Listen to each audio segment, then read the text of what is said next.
नमस्कार, स्वागत है आप सभी का। मैं हूं आपके साथ वक्ता दुबे। सबसे पहले बात छत्तीसगढ़ की। छत्तीसगढ़ के मुख्यमंत्री भूपेश बघेल ने विधानसभा के विशेष सत्र के दूसरे दिन 4,337 करोड़ 75,93,832 रुपए के अनुपूरक बजट का प्रस्ताव प्रस्तुत किया है। मुख्यमंत्री इसमें रखे प्रावधानों के बारे में बताया। द्वितीय अनुपूरक को मिलाकर बजट का आकार अब 1,11,000 करोड़ से ज्यादा का हो जाएगा। आपको बता दें कि इससे पहले विशेष सत्र के दूसरे दिन की शुरुआत हंगामे से हुई। सदन की कार्यवाही शुरू होते ही बीजेपी विधायक अजय चंद्राकर ने व्यवस्था का प्रश्न उठाया। चंद्राकर ने कहा, पीसीसी अध्यक्ष मोहन मरकाम के खिलाफ विशेषाधिकार हनन का नोटिस दिया है। सदन की कार्यवाही को पूर्व प्रचारित किया गया। बीजेपी ने आगे कहा कि हम आदिवासियों के साथ हैं। मुख्यमंत्री ने भी लिखा कि हमने सत्र आहत करने का आग्रह किया है। जो इंदिरा साहनी जो फैसला आया है, सुप्रीम कोर्ट ने भी ये कहा कि राज्यों को आरक्षण के कानून बनाने का अधिकार है। वहाँ की सामाजिक भौगोलिक जो परिस्थिति है और उसके आपको जस्टिफिकेशन देना पड़ेगा कि आप किस आधार पर ये आप आरक्षण बढ़ा रहे हैं। तो 50% से अधिक बढ़ाने के लिए तो उसके लिए आपको जस्टिफिकेशन देना पड़ेगा। तो हमने छत्तीसगढ़ में क्वांटिफाइबल डाटा इकट्ठा किया है, पटेल आयोग का गठन किया है और उस आधार पर हमने ये लागू किया। छत्तीसगढ़ विधानसभा के विशेष सत्र के दूसरे दिन सदन में जोरदार हंगामा हुआ। मंत्री शिव कुमार डहरिया और अजय चंद्राकर के बीच सदन में हाथापाई की नौबत आ गई। कैबिनेट मंत्री ने विपक्षी सदस्य को देख लेने की बात कह डाली और इसके बाद विधानसभा की कार्यवाही 10 मिनट के लिए स्थगित कर दी गई। इस बीच शिव डहरिया ने विपक्ष को चुनौती दे दी और उसके बाद अजय चंद्राकर और ब्रजमोहन अग्रवाल सवाल जवाब करने लगे। इधर डहरिया भी उनकी तरफ तेजी से बढ़े। दोनों एक दूसरे से टकराए। इससे पहले दूसरे विधायक बीच बचाव करने के लिए पहुंच गए। तो वहीं मंत्री शिव कुमार डहरिया की बात सुनकर बीजेपी विधायक ब्रजमोहन अग्रवाल भी भड़क गए और उन्होंने मंत्री को चुनौती देते हुए सामने आने के लिए कहा। सदन में दोनों पक्षों के बीच हुए विवाद और हंगामे को देखते हुए अध्यक्ष ने सदन की कार्यवाही को 10 मिनट के लिए स्थगित कर दिया। मंत्री शिव डहरिया ने सदन में हुए हंगामे के बाद कहा कि भाजपा के लोग आरक्षण के घोर विरोधी हैं। पिछले 1.5 घंटे से सदन को ये लोग जानबूझकर चलने नहीं दे रहे। मंत्री ने बताया कि विवाद इस बात को लेकर है कि सरकार आरक्षण विधेयक ला रही है। भाजपा अनुसूचित जाति, जनजाति, पिछड़ा वर्ग के लोगों को आरक्षण न मिले, यही भाजपा के लोग चाहते हैं। भाजपा का कभी प्रजातंत्र पर विश्वास नहीं रहा है। दूसरी ओर मंत्री अमरजीत भगत ने सदस्यों के बीच धक्का मुक्की को शर्मनाक घटना करार दिया है। के ऊपर बैठ सकता हूं, मेरे नेता का आदेश होना चाहिए। हम लोग भी अपनी माता के पुत्र हैं, हम लोगों में भी वो दम है। अगर कोई हमको ऐसा चैलेंज करता है तो उसका जवाब देना हम जानते हैं। और मुख्यमंत्री ने उकसाकर उनको हमारी तरफ भेजा तो ये और दुर्भाग्यजनक है कि मुख्यमंत्री उकसाकर भेजें। अगर ऐसा ही चाहते हैं मैदान में कुश्ती लड़ना तो अभी हम भानु प्रतापपुर में लड़ रहे हैं, यहां पर भी कुश्ती का मैदान बना ले, हम लड़ेंगे। उनके कहने से क्या होता है? अभी तो मैं विधेयक पर भाषण दे के आ रहा हूं, विधेयक का समर्थन करके आ रहा हूं, विधेयक पर जो संदेह है उसको बोल के आ रहा हूं। अब आप मुख्यमंत्री जी का भाषण सुनिए कि मेरे उठाए मुद्दों पर वो उत्तर देते हैं कि नहीं देते, कि मोहन मरकाम की तरह भाषण करेंगे, हम दे रहे हैं करके जो मुद्दे उठाए गए हैं उसमें वो बात करेंगे कि नहीं करेंगे, यह महत्वपूर्ण बात है। समर्थन महत्वपूर्ण था, हमने दिया, लेकिन उसके अंदर जो बातें हैं, क्वांटिफाइबल डाटा आयोग अलग बोल रहा है, 58% के लिए कोर्ट में गए हैं, 21 की परीक्षाएं हो गई हैं। जब इतने कमिटेड हैं तो कल रोस्टर जारी करेंगे क्या वो? और इतने कमिटेड हैं तो संकल्प लाने की जरूरत क्या है, 9वीं अनुसूची में जोड़ा जाए करके। तो वहीं छत्तीसगढ़ के बस्तर जिले में बड़ा हादसा हो गया। जगदलपुर से 11 किलोमीटर दूर ग्राम मालगांव में छुई खदान अचानक धंस गई, जिसमें मुरुम खदान के मलबे में दबकर 6 लोगों की मौत हो गई, जिसमें 5 ग्रामीण महिला और 1 पुरुष शामिल है। वहीं अन्य एक 13 साल की बच्ची बुरी तरह से घायल हो गई है। घायल बच्ची को डिमरापाल अस्पताल में भर्ती कराया गया है, जहां उसकी स्थिति काफी गंभीर बनी हुई है। पुलिस से मिली जानकारी के मुताबिक ये सभी महिलाएं मालगांव की हैं, जो गांव के पास ही लगे सरकारी जमीन में मुरूम खदान से छुई मिट्टी खोदकर निकालने के लिए पहुंची हुई थी। इसी दौरान मलबा इन महिलाओं के ऊपर धंस गया और जिसके नीचे दबकर 6 लोगों की मौत हो गई। जानकारी मिल रही है कि आसपास की महिलाएं घर की लिपाई पुताई के लिए छुई मिट्टी का उपयोग करती हैं और मुरूम खदान में ये मिट्टी पाई जाती है। ऐसे में कुछ दिनों से महिलाएं यहां से छुई मिट्टी निकाल रही थी, लेकिन अचानक पूरा मलबा उनके ऊपर धंस गया और इस मलबे के नीचे दबकर इनकी मौत हो गई। चूही निकलने के हिसाब से विगत एक दिन से उन्होंने एक सुरंग टाइप को बनाकर उसमें अपना घरेलू उपयोग के लिए चूही वगैरह निकल रहे थे। उसमें मिट्टी धंसने से आज एक एक्सीडेंटली 6 लोग उसमें दब गए थे। उसके अलावा 3 लोग और थे, टोटल 9 लोग दब गए थे। उसमें 5 लोग ऑन द स्पॉट मृत्यु हो गए थे। बाकी एक हॉस्पिटल में ले जाने के समय उनका मृत्यु हुआ। बाकी 3 घायल की स्थिति अभी ठीक, उनका इलाज डिमरापाल मेडिकल हॉस्पिटल के लिए रवाना की गई। प्राथमिक उपचार मालगांव मेडिकल सेंटर में की गई था। अभी उनकी स्थिति आउट ऑफ डेंजर और सामान्य है। बाकी जो 6 मृतक का भी पोस्टमार्टम का कार्रवाई प्रारंभ की गई थी और अन्य जो प्रक्रिया, राहत प्रक्रिया और उनके परिवार की जो सहायता वाला कार्रवाई भी की जा रही है। मालगांव की कुछ परिवार के लोग यहाँ पे छुई निकालने के लिए आए हुए थे और इसी दरम्यान जब वो छुई निकाल रहे थे तो ऊपर से जो मिट्टी थी वो गिर गई, जिसके कारण दबने से अभी तक 7 लोगों की मृत्यु की पुष्टि हुई है।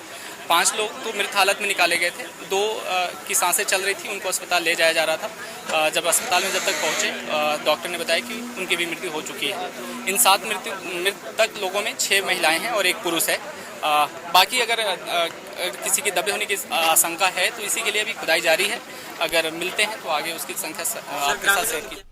तो वहीं जशपुर में लव जिहाद को लेकर शुरू हुआ विवाद थमने का नाम नहीं ले रहा है। 3 दिन पूर्व एक युवती का धर्म बदलकर शादी करने की शपथ पत्र सामने आया, जिसके बाद नाराज लोगों ने एक युवक के खिलाफ एसपी ऑफिस पहुंचकर ज्ञापन सौंपा और कार्रवाई की मांग को लेकर एसपी ऑफिस में रात को ही धरना दे दिया। पुलिस द्वारा जांच के बाद कार्रवाई का आश्वासन दिए जाने के बाद लोग धरने पर से उठ गए थे और आज सुबह तक कार्रवाई नहीं होने का आरोप लगाकर सैकड़ों लोगों ने पूरा शहर बंद करा दिया। जशपुर जिला मुख्यालय सहित कई विकास खंडों में सुबह से बंद रहा और नाराज लोगों ने कटनी गुमला नेशनल हाईवे पर गमरिया में चक्का जाम कर दिया। वहीं आंदोलनकारियों का कहना है कि जब तक युवक के खिलाफ कार्रवाई नहीं होती तब तक इसी तरीके से उनका आंदोलन जारी रहेगा। सबसे पहले तो जय श्री राम। कुछ दिनों पहले घटित दुर्घटना जो हुई है हमारे हिंदू परिवार के साथ, गुप्ता परिवार के साथ, एक जो लव जिहाद का मैटर जो आया है जशपुर में, प्रशासन को बहुत समय से यहाँ पर हम लोग आवेदन दे रहे हैं, निवेदन कर रहे हैं, पर प्रशासन उस प्रकार से अपना काम नहीं कर पा रही है। और ये पूरा कथित कहानी है कि वो लड़की वहाँ चली गई है, सीधे सीधे उसका मन भटकाया गया है, ब्रेन वॉश की बात है। और ब्रेन वॉश करके लड़की को उन लोग घर में रखे हुए हैं।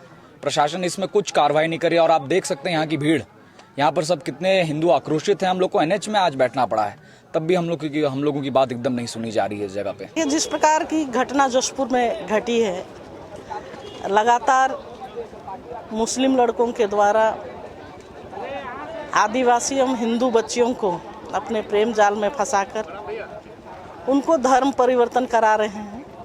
ये सीधी सीधी लव जिहाद का षड्यंत्र है। और जिस प्रकार घटना के बाद एफआईआर के लिए सभी समाज के लोग वहां पहुंचे थे, एफआईआर नहीं हुआ। पुलिस प्रशासन के द्वारा 24 घंटा का मोहलत मांगा गया था। उस 24 घंटा में भी एफआईआर नहीं हो पाया। तो वहीं झारखंड की हेमंत सरकार जन आशीर्वाद जोहार यात्रा की शुरुआत गढ़वा से 8 दिसंबर से कर रही है। इस यात्रा की अगुवाई मुख्यमंत्री हेमंत सोरेन खुद करेंगे और इसके साथ इस यात्रा में महागठबंधन के सभी मंत्री, सांसद और विधायक शामिल होंगे। जन आशीर्वाद जोहार यात्रा सरकार के 3 साल पूरे होने से ठीक पहले निकाली जा रही है और ये यात्रा 3 चरणों में पूरी की जाएगी। यात्रा के दौरान लोगों की समस्याओं को भी सुना जाएगा। साथ ही यात्रा में चलने वाले सभी लोग रात्रि विश्राम भी क्षेत्र में ही करेंगे। तो वहीं लोहरदगा में अपराध थमने का नाम नहीं ले रहा है। आए दिन हत्या और चोरी की घटनाएं लगातार हो रही हैं। आज दिन के 11 बजे सदर थाना क्षेत्र के चंदकोपा गांव में अपनी मकान में रह रही एक 28 साल की महिला की गोली मारकर हत्या कर दी गई। घटना के समय घर में कोई भी नहीं था। आनन फानन में आसपास के पड़ोसियों के सहयोग से महिला को सदर अस्पताल पहुंचाया गया, जहां डॉक्टर्स ने उसे मृत घोषित कर दिया। घटना के बारे में किसी को कुछ पता नहीं है, लेकिन महिला को किसने मारा और क्यों मारा किसी को पता नहीं। यहां तक कि उनके पति भी कुछ नहीं बता पा रहे। इससे एक सप्ताह पूर्व ही कुडू में एक व्यवसायी विकास कुमार साहू की अपराधियों ने गोली मारकर हत्या कर दी थी, जिसकी गुत्थी अब तक नहीं सुलझ पाई कि ये दूसरी घटना आज लोहारदगा में हो गई।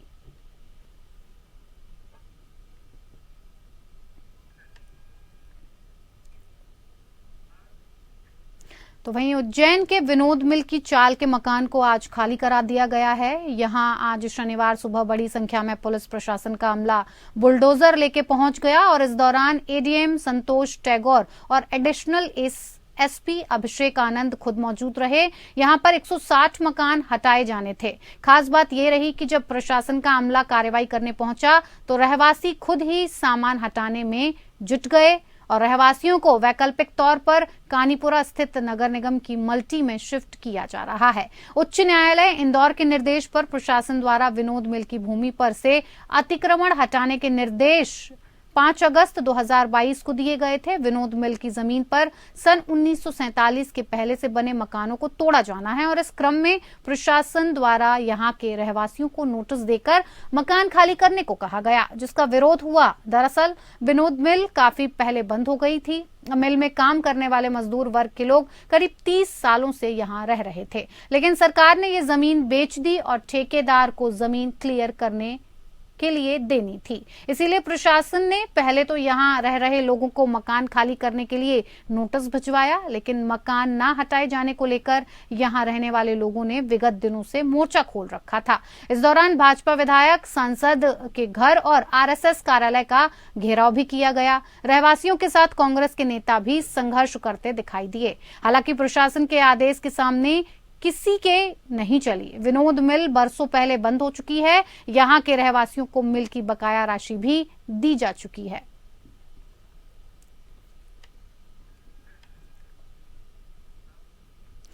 तो वहीं पटना हाईकोर्ट ने बुलडोजर चलाकर एक महिला का घर तोड़े जाने पर बिहार पुलिस को कड़ी फटकार लगाई है। जस्टिस संदीप कुमार ने कहा कि क्या यहां भी बुलडोजर चलने लगा? आप किसका प्रतिनिधित्व करते हैं, राज्य का या किसी निजी व्यक्ति का? उन्होंने नाराजगी जाहिर करते हुए कहा कि तमाशा बना दिया कि किसी का भी घर बुलडोजर से तोड़ देंगे। ऐसा कौन पावरफुल आदमी है जो आप बुलडोजर लेके तोड़ दिए इसका? Whom do you represent? The state or some private persons? तमाशा बना दिया कि किसी का घर बुलडोजर से तोड़ देंगे। ये काउंटर एफिडेविट का लिखिए। फ्रॉम लिखे हुए काट दीजिए। From reading of the FIR counter affidavit of the SHO, it seems that all the officials are hand in gloves with some land mafia, and they have illegally demolished the house of the petitioner without following the due process of law. भूमि विवादों को चिन्हित कर थाना को ही power दे दिया गया execution करने का। आपका समस्या है तो चले जाइए थाना, पैसा दे दीजिए और घर तुड़वा दीजिए किसी का। कोर्ट को बंद कर दीजिए, सिविल कोर्ट को। तो वहीं बांका जिले के अमरपुर नगर पंचायत कार्यालय में निगरानी अन्वेषण ब्यूरो पटना की टीम ने 16,000 रुपए घूस लेते प्रधानमंत्री आवास योजना शहरी के जेई अमृत कुमार यादव को रंगे हाथ गिरफ्तार कर लिया। निगरानी टीम द्वारा कनीय अभियंता की गिरफ्तारी एक सुनियोजित तरीके से की गई, जिससे बगल के ऑफिस में काम कर रहे कर्मी को इसकी भनक भी नहीं लग सकी। जब निगरानी टीम ने रुपए के साथ गिरफ्तार कर अपने साथ ले जाने लगी तो जेई ने विरोध किया। तब नगर पंचायत में मौजूद कर्मी और लोगों को इसकी जानकारी मिली। निगरानी टीम के छापेमारी से नगर पंचायत में हड़कंप मच गया। कई कर्मी तो कार्यालय छोड़कर भी फरार हो गए। गिरफ्तार जेई अमृत के खिलाफ कार्रवाई की जा रही है। आवास योजना में घूस मांगने को लेकर योजना के लाभार्थी ने इसकी शिकायत निगरानी अन्वेषण ब्यूरो पटना में की थी। पूनम देवी, जिनका दूसरा किस्त मिलना था, 1 लाख रुपए का किस्त मिलना था, जिसके एवज में उन्होंने 12,000 रुपए की राशि रिश्वत की मांग की थी। यानी कुल मिलाकर उसी परिवार से सुरेश ठाकुर से ही बोला था उन्होंने कि इन दोनों के एवज में 4 + 12 16,000 रुपए रिश्वत के लिए उन्होंने डिमांड की थी। और इसी के एवज में सुरेश ठाकुर ने परिवार डाला हमारे निगरानी में। हम लोगों ने, हमारे सत्यापनकर्ता देवीलाल श्रीवास्तव हैं, ये जो है गए और सत्यापन किए। सत्यापन सही पाया गया। फिर निगरानी थाना कांड संख्या 63 2022 दर्ज किया गया और उसी के एवज में कार्रवाई की गई। जो मेरा नाम विकास कुमार श्रीवास्तव, पुलिस उपाधीक्षक, निगरानी अन्वेषण ब्यूरो, पटना। तो वहीं मुंगेर से भाया भागलपुर मिर्जा चौकी तक 5,788 करोड़ की लागत से बन रहे 4 लेन के निर्माण कार्य में तेजी देखी जा रही है। 125 किलोमीटर 4 लेन का 100 किलोमीटर का हिस्सा भागलपुर में है। 4 पैकेज में 2 कंपनियां मोंटे कार्लो और Apco Magadh expressway private limited निर्माण कार्य कर रही हैं। 4 लेन के निर्माण में सबसे बड़ी समस्या भूमि अधिग्रहण और भुगतान को लेकर थी। जिलाधिकारी सुब्रत सेन के मुताबिक भूमि अधिग्रहण की प्रक्रिया लगभग पूरी हो चुकी है। रैयतों को 500 करोड़ से अधिक भुगतान की जा चुकी है। 1.5 साल में सड़क पूरी तरह से बनकर तैयार हो जाएगी और इसके बन जाने से लोगों को परेशानियों का सामना नहीं करना पड़ेगा। जिले भर में कई हिस्सों में मजदूर 24 घंटे काम कर रहे हैं। तो वहीं बाईपास के समीप कलवट, नाले और सड़क के निर्माण में तेजी देखी जा रही है। 4 लेन में तीनों पैकेज में बहुत तेज गति से काम चल रहा है। इसमें हम लोगों ने इस साल जो हम लोगों के 92 मौजा है जिसमें हम लोगों को ज़मीन अधिग्रहण करनी है, उसमें NHAI से 89 मौजों की स्वीकृति प्राप्त हुई है और सभी का दखल कब्जा हम लोगों ने NHAI को दे दिया है। और इसमें आप जो रैयतों को भुगतान का आंकड़ा देखेंगे वो भी काफ़ी अच्छा है। 500 करोड़ रुपए से ज़्यादा का भुगतान हम लोगों ने रैयतों को किया है और ये सारा डेवलपमेंट पिछले 6-8 महीने का है।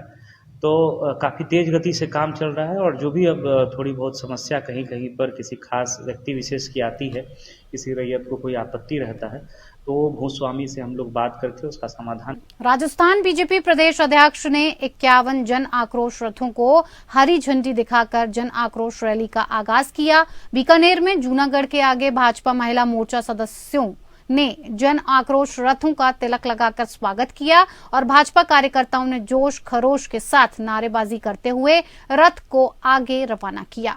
बीकानेर भाजपा जिलाध्यक्ष अखिलेश प्रताप सिंह ने बताया कि बीकानेर जिले की 5 विधानसभा सीटों के सभी गांवों और ढाणी चौपाल जाकर लोगों को सरकारी विफलता बताएंगे। उन्होंने बताया कि पार्टी ने राज्य सरकार के खिलाफ चार्जशीट बनाई है जिसकी जानकारी जनता को दी जाएगी। बीजेपी नेता ने कांग्रेस सरकार पर वादा खिलाफी का आरोप लगाते हुए कहा कि किसानों को कर्ज माफी के वादे किए थे उनसे मुकर रहे हैं। बेरोजगारी को रोजगार भत्ता देने की बात कही थी। बेरोजगारों को रोजगार नहीं मिल रहा है। आज राज्य में अराजकता, भ्रष्टाचार बढ़ रहा है। उन्होंने बताया कि बीजेपी सरकार की विफलता को लेकर जनता के बीच जाएगी और विधानसभा चुनाव में अधिक से अधिक वोट देकर बीजेपी की सरकार बनाने की अपील करेगी।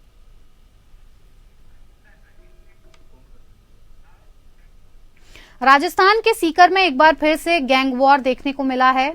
उद्योग नगर थाना क्षेत्र में अज्ञात बदमाशों ने गैंगस्टर राजू ठेहट की गोली मारकर हत्या कर दी। बदमाशों ने राजू ठेहट के घर के पास ही वारदात को अंजाम दे दिया। बदमाशों को भागते हुए सीसीटीवी फुटेज भी सामने आ गया है जिसमें फायरिंग करते हुए बदमाश नजर आ रहे हैं।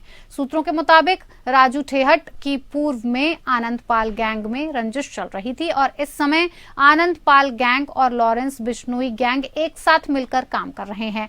लॉरेंस बिश्नोई गैंग ने ही राजू ठेहट की हत्या की जिम्मेदारी ली है। यही नहीं, वारदात को अंजाम देकर भाग रहे बदमाशों ने राह चलते 2 लोगों को भी गोली मार दी जिसमें एक व्यक्ति की मौत हो गई जबकि एक घायल है।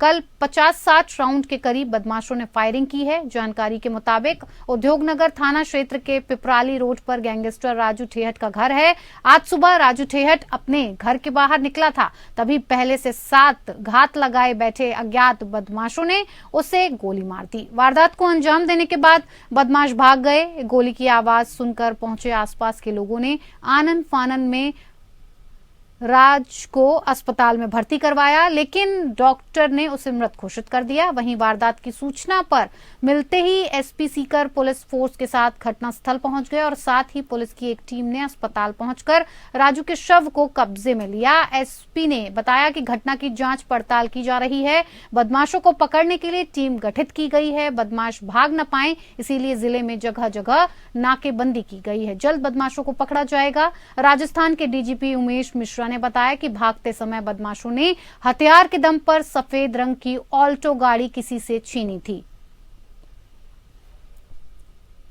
देखिए, फायरिंग की घटना हुई है, जैसा कि आप यहाँ पर हैं देख ही रहे हैं। राजू ठेठ नाम का व्यक्ति है। पहले ही क्राइम में काफ़ी लंबे समय से उसका नाम सभी लोग सुनते रहे हैं। फायरिंग में राजू ठेठ को गोली लगी है और अभी मेरे पास जो सूचना है उसकी डेथ हो चुकी है। कितने लोगों ने फायरिंग की? अभी तक 4 लोगों के उस घटना में शामिल होने की हमारे पास में जानकारी है। जो फुटेज हमारे पास में आसपास के कैमरों से हमने लिए, उससे ये पता चलता है कि 4 लड़के हैं, जिनमें से शायद किसी को वो जानता भी, क्योंकि एक लड़का उससे कुछ देर बात करता हुआ दिखता है। बाकी जो डिटेल है वो हम डेवलप करने के बाद आपको बताऊँ। नो डाउट मुझे भी पता चला, अभी जस्ट मुझे किसी ने बताया कि कोई वहाँ पे फायरिंग हुई और उसमें एक व्यक्ति की डेथ हो गई। ये तय बात है कि कानून का राज कायम रहना चाहिए, और ये जो गैंगवार है, इसमें यदि किसी की भी डेथ होती है, कौन मारता है, किसी को छोड़ेंगे नहीं। अभी जयपुर में पिछली बार 2-3 जगह जो भी हुए, सब जगह वो गिरफ्तारियां हुई। सख्त से सख्त कार्रवाई करना और लोगों को जेल भेजना, ये तय बात है। मैं लोगों से अपील करूंगा, आपराधिक रास्ते पर कोई भी जाने की कोशिश नहीं करे। आपराधिक रास्ते में किसी का भी भला नहीं है। ये जिस तरह से गैंगवार मैंने देखा, अधिकतर स्टेट में नया काम डेवलप हुआ है कि वर्चस्व के लिए एक दूसरे की हत्याएं हो रही है। जो माहौल आ रहा है, ये माहौल रुकना चाहिए। इसको रोकने के लिए जितनी सख्त कार्रवाई पुलिस कर सकती है वो आदेश सरकार ने दिए हैं। हमारी पुलिस एक्टिव है, कोई भी मुलजिम बचेगा नहीं, सबको गिरफ्तार किया जाएगा और कानून उनके लिए सख्त से सख्त। तो वहीं रामगढ़ थाना पुलिस ने सोशल साइट के माध्यम से सेक्स चैट कर ब्लैकमेल कर लोगों से पैसा ऐंठने वाले 3 शातिर बदमाशों को दबिश देकर गिरफ्तार कर लिया। तीनों बदमाशों रामगढ़ कस्बे में किराए का मकान लेकर OLX पर लोगों के साथ ठगी करने और सोशल साइट के माध्यम से सेक्सी चेक कर लोगों को ब्लैकमेल करने का काम करते थे। गुप्त सूचना पर पुलिस ने कार्रवाई करते हुए 3 आरोपियों को गिरफ्तार कर लिया है। पुलिस के मुताबिक तीनों आरोपी सोशल मीडिया पर अपनी अपनी साइट बनाकर सेक्स चैट भेजते थे। उसके बाद शख्स का वीडियो बनाकर उसका वीडियो वायरल करने की धमकी देकर पैसे ऐंठते थे। तीनों आरोपियों के पास से पुलिस ने 7 मोबाइल, 6 सिम बरामद किए हैं। थानाधिकारी सुरेंद्र कुमार ने बताया कि पायल मैरिज होम के पास से सोशल साइट के माध्यम से सेक्स चैट कर ब्लैकमेल करने वाले 3 शातिर बदमाशों को पुलिस ने दबिश देकर गिरफ्तार किया। आरोपी रियान, मुबारक, इरशाद, तीनों आरोपी OLX पर वाहनों के फोटो डालकर व सोशल साइट बना के उसके माध्यम से सेक्स चैट कर ब्लैकमेल कर लोगों से पैसा ऐंठने का काम करते थे। कल इवनिंग में मुखबिर खास से सूचना मिली थी कि 3 लड़के हैं जो सागर मैरिज होम के पास कमरा किराया लेकर के रहते हैं और वो सेक्स टॉर्शन का काम करते हैं। सेक्स वीडियो दिखाकर लोगों को ब्लैकमेल करके पैसा कमा रहे हैं और OLX की ठगी का काम कर रहे हैं, जिस पर दबिश दे करके उनको पकड़ा गया। जिनमें तीनों में एक का नाम रिशाल पुत्र खुर्शीद है जो खानपुर मेवान का है, दूसरा मुबारक पुत्र जुम्मा है जो पाकसेड़ी का है और तीसरा इरशाद पुत्र नसरू है जो डोंडल हरियाणा जमालगढ़ हरियाणा का है। इनको तीनों को जब तलाशी ली गई तो इनके पास 7 मोबाइल मिले हैं और मोबाइल में वो सब चीजें मिली हैं जो जिनको हथियार बना करके ये लोग जो है ठगी करते थे। तो वहीं श्रीगंगानगर पुलिस ने लालगढ़ जाटान में 9 साल की बच्ची का रेप के बाद हत्या मामले का खुलासा करते हुए आरोपी को गिरफ्तार कर लिया। पुलिस ने बताया कि अधेड़ उम्र का आरोपी व्यक्ति का परिवार में आना जाना था, जिसने इस घिनौने कृत्य को अंजाम दिया। पुलिस पड़ताल में सामने आया कि मंगलवार शाम टॉफी दिलाने के बहाने व्यक्ति बालिका को अपने साथ दुकान पर ले गया और इसके बाद वारदात को अंजाम दिया। सख्ती से पूछताछ के बाद आरोपी ने अपना गुनाह कबूल कर लिया और पूछताछ में आरोपी ने बताया कि उसे डर था कि बच्ची किसी को घटना के बारे में बता न दे, ऐसे में उसने गला दबाकर और सिर में चोट पहुंचाकर हत्या कर दी। एएसपी सतनाम सिंह ने बताया कि पुलिस जांच में सामने आया कि आरोपी 42 साल का है। वो शराब पीने का आदी है। इसी आदत से परेशान होकर पत्नी कई साल पहले ही उसे छोड़कर चली गई थी। उसके 20 साल का बेटा और 21 साल की बेटी है। आरोपी मजदूरी करता है। चलिए, इस बुलेटिन में मेरे साथ फिलहाल इतना ही। नमस्कार।